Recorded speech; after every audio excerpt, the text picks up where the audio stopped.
Social Channel. Jangan lupa subscribe, like, dan komen. Pro 1 Kanal Inspirasi.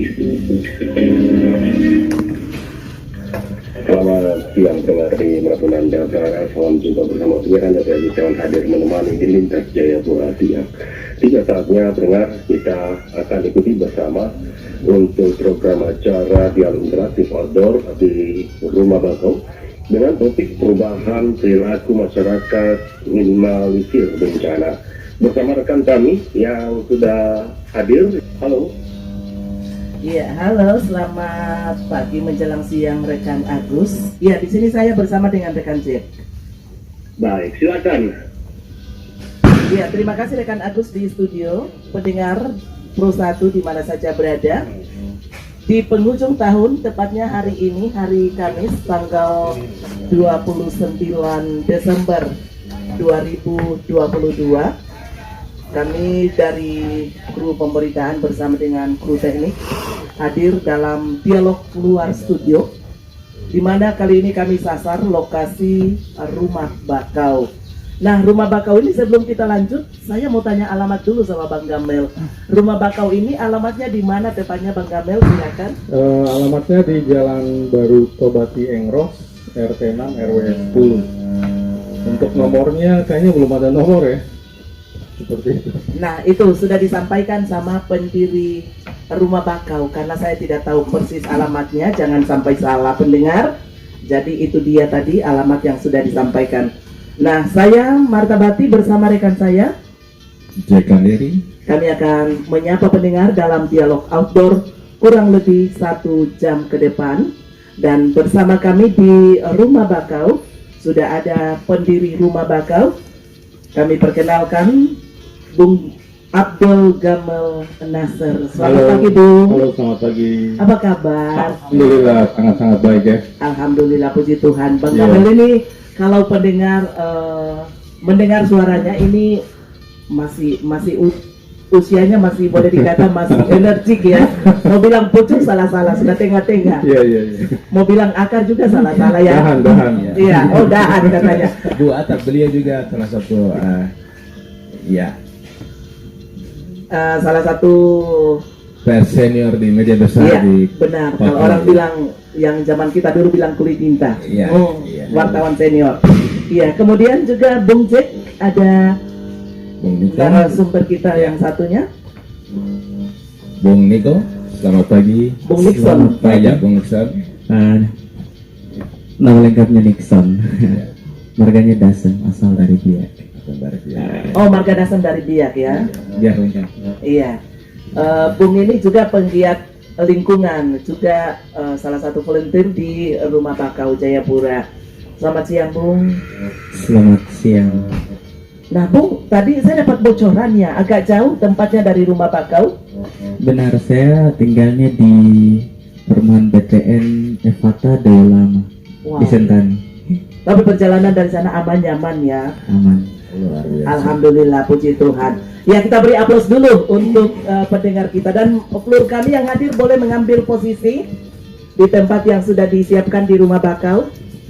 Pendengar di akhir atau di penghujung tahun yang saya katakan tadi, rekan Jack, sebelum kita lanjut, kita menyapa dulu kepada pendengar kita yang merayakan Hari Raya Natal, umat Nasrani yang merayakannya. Kita sapa dulu, kita ucapkan Selamat Hari Raya Natal ya 2022 bagi masyarakat di Provinsi Papua, khususnya yang ada di Kota Jayapura. Jayapura. Ya. Semoga damai Natal selalu melengkapi diri pribadi dan juga keluarga kita, tempat kita berkarya juga.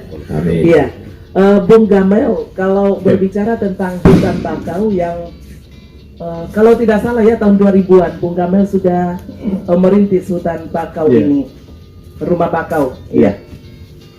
Nah, ini kan kita bangga sekali dengan kehadiran Rumah Bakau yang memanage tempat berkumpulnya pencinta lingkungan yang boleh dikata masih dari kalangan generasi muda yang sangat energik. Nah, menurut Bung Gamel gimana nih?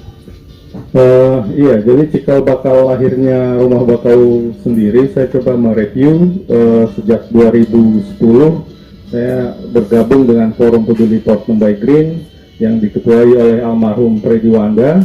Di situ ada senior-senior lainnya, ada Om Yehuda Hamokwarong, ada Om Andre Lim, ada Om Rudi Mebri, dan lain-lain, termasuk beberapa dosen di Uncen juga tergabung di FPPNG. Kemudian setelah Pak Freddy meninggal, saya coba buat yang namanya Rumah Bakau Jayapura. Itu lahir 25 Maret 2018, Mas bilang baru. Saya coba merangkum semangat anak-anak muda ya di kota Jayapura yang memiliki passion ataupun semangat di bidang lingkungan, biar mereka tidak jalan sendiri-sendiri, tapi bagaimana isu-isu lingkungan itu kita kerjakan sama-sama. Sebab kota Jayapura, isu lingkungan yang kalau saya petakan paling hanya itu saja, antara banjir, sampah, tanah longsor, seperti itu saja. Jadi 2018 saya coba membangun Rumah Bakau Jayapura dibantu oleh beberapa teman, dan alhamdulillah puji Tuhan sampai sekarang Rumah Bakau tetap eksis menjalankan program-program yang murni berbicara terkait lingkungan di kota Jayapura, seperti itu. Ya, Bung Gamil, Rumah Bakau sendiri sudah dibangun sekian tahun ya, dari 2018. Ya, 2018. Ini luar biasa eksisnya Rumah Bakau sampai saat ini. Karyanya sudah dinikmati oleh orang banyak, khususnya yang ada di daerah Port Lembai. Tanggapan pemerintah sendiri tentang program ini? Iya, teman-teman di sini kebanyakan volunteer ya.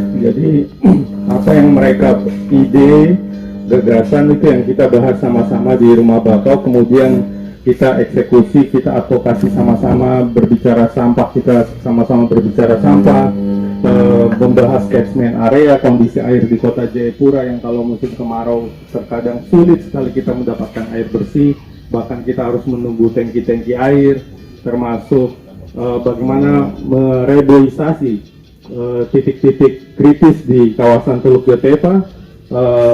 Kami bersyukur dari apa kerja-kerja ikhlas teman-teman di Rumah Bakau ini mendapat respon positif dari pemerintah. Terkadang kami mengundang pemerintah ataupun kami diundang untuk dimintai masukan bagaimana sih menyelesaikan persoalan-persoalan lingkungan, termasuk soal sampah itu seperti apa. Dan kami menganggap bahwa ini sinergitas yang baik yang memang harus terus dijaga untuk membangun semangat yang sama bagi kota Jayapura. Ya, rekan Atta, kita lihat ini satu kegiatan yang positif sekali untuk anak-anak muda. Ya. Kemudian ini untuk menjawab masyarakat yang ada di daerah pesisir seperti Tobati, Engros maupun Kaipulon, Afri, yang sering seperti tadi Bung Gamil katakan bahwa datang banjir, datang hujan, apa segala macam. Mereka dapat pengiriman sampah dari darat. Nah itu dia rekan Jack, saya tertarik sekali.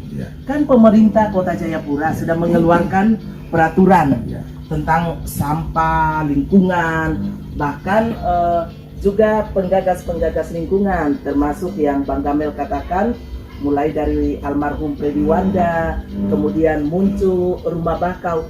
Tapi masih saja ketika musim hujan baru satu malam ini sudah banjir di mana-mana, dan itu bukan saja mengkhawatirkan bagi komunitas-komunitas pencinta lingkungan, tetapi mengkhawatirkan masyarakat yang mendiami pesisir-pesisir pantai, bahkan daerah-daerah aliran sungai. Nah ini kenapa terjadi Bang? Apakah karena perilaku masyarakat ini yang boleh dikata kurang cinta lingkungan atau bagaimana nih Bang Gamil? Ya, pemerintah sendiri sudah mengeluarkan regulasi terkait jadwal buang sampah ataupun tata tertib terkait persampahan di kota Jayapura. Iya. Cuma yang kita perlu koreksi di sini adalah penegakannya ya. Bicara sampah ini bicara habit, bicara perilaku, sebab di mana ada manusia pasti ada sampah. Betul. Seperti itu, di mana ada manusia pasti ada sampah. Dan mirisnya kita yang tinggal di kota justru menjadi dalam tanda kutip pelaku tadi kalau disinggung kampung-kampung Engros, Tobati, Nafri, Kaipulo itu justru menjadi penerima. Nah ini agak miris, kita yang disebut intelektualitas kita yang kadang kuliah, sudah bekerja, istilahnya paham bahwa ini sampah ini bisa menjadi masalah, bisa menjadi penyakit, tapi justru kita lah menjadi pelaku, kita yang mengirimkan sampah bagi masyarakat di kampung. Ya kalau ditanya ini bagaimana, ya kembali ke karakter manusianya. Ketika dia mau bertanggung jawab atas satu sampah yang dihasilkan, saya kira pemerintah nggak perlu lagi mengeluarkan banyak regulasi mengatur manusia seperti itu.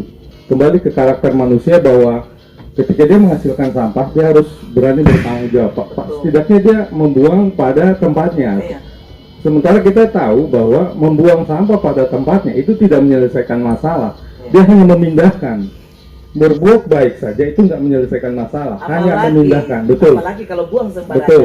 Jadi kalau kami pernah coba mengecek itu, mengobservasi sampah yang jatuh di depan pertokoan Saga AB gitu kan, depan hotel seperti itu, dia akan masuk ke drainase besar, kemudian ke Kali Acai, kemudian mampir ke hulu di dermaga Abesau yang mereka bilang dermaga Engros itu, kemudian dia akan terbawa arus sampai ke kampung Engros. Nah itu yang bilang, ya kadang mereka bingung ini sampah-sampah dari mana. Kami nggak pernah membeli Pampers, nggak pernah membeli botol minuman seperti ini, tapi kok bisa mampir ke kampung kami gitu loh. Nah mereka yang nggak paham, akhirnya kita yang menjadi pelaku sebenarnya seperti itu. Iya, tanpa disadari.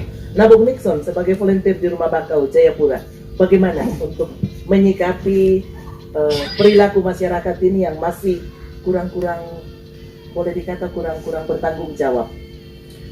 Iya, kembali lagi kepada karakter. Kalau kita lihat di sini kan mengubah perilaku ya. Iya. Bagaimana kita mengubah perilaku itu ada pada diri kita sendiri. Pertama, kalau kita mengubah mereka, lebih dulu mengubah kita. Iya. Salah satu contoh saat kita beli gula-gula, setelah makan kita plastik gula-gula itu diisi di saku. Setelah itu bisa biasanya dibilang reuse dan recycle, diolah dengan 3R itu ya. Yang kedua adalah saat kita berbicara sampah, saya berbicara sampah, tapi di diri kita sendiri ada rokok, punten rokok kita buang. Nah, yang disampaikan tadi sama ibu, bagaimana kita mengubah, salah satunya adalah edukasi. Teman-teman di Rumah Bakau sudah melakukan kampanye dengan berdiri setiap hari sampah nasional. Kita berdiri di lingkaran, sampaikan bahwa sampah organik dan anorganik cara penguraiannya itu berbeda. Ada yang sampah yang anorganik itu 5 sampai 100 tahun dengan berbeda-beda sampah. Mungkin kita sudah mati, sampahnya belum habis. Tapi kalau kita edukasi bagaimana mengelolanya dengan 3R tadi, kita bisa edukasi masyarakat pertama melalui sekolah, yang kedua melalui gereja, karena tidak semua kita punya masyarakat itu bisa ada di level pendidikan, sehingga kita melalui gereja atau yang muslim bisa melalui masjid, atau kalau kita bisa lewat RT RW ke sampah. Nah yang tadi disampaikan Gamal bahwa saya mengambil contoh saat itu di Hamadi Pasar Ikan, ada ibu-ibu datang pegang kantong plastik langsung buang sisa-sisa ikan itu ke laut dengan plastik. Dia bilang tidak apa-apa, buang saja nanti hanyut. Saat itu saya tegur tidak boleh, tapi dalam arti saya sampaikan mungkin dia belum tahu bahwa ini akan terjadi atau belum. Jadi edukasi itu penting. Kita jangan hanya seperti disampaikan, jangan hanya papan saja yang disampaikan, tapi kita harus masuk. Teman-teman di Rumah Bakau, kita bukan hanya kampanye, tapi kita juga ke sekolah melakukan edukasi dengan games atau materi-materi yang sederhana tapi bisa dipahami oleh anak-anak. Cara kampanye kami juga berbeda. Kami melihat dari umur. Ada untuk anak-anak, bagaimana kita edukasi sampah itu untuk anak-anak, remaja, bahkan orang tua. Bahkan kami advokasi ke pemerintah. Itu yang sering dilakukan teman-teman Rumah Bakau. Jadi mereka tidak hanya berbicara tapi melakukan. Mungkin itu yang saya sampaikan. Jadi edukasi itu penting. Nah saya tertarik sekali Bang Nixon, ketika saya menginjakan kaki pertama di Rumah Bakau, memang saya tidak lihat sampah plastik atau mungkin sampah botol-botol mineral seperti yang dikatakan bahwa kita mulai dari diri kita dulu. Ya, Bung Nixon. Benar. dimulai dari diri kita. Jadi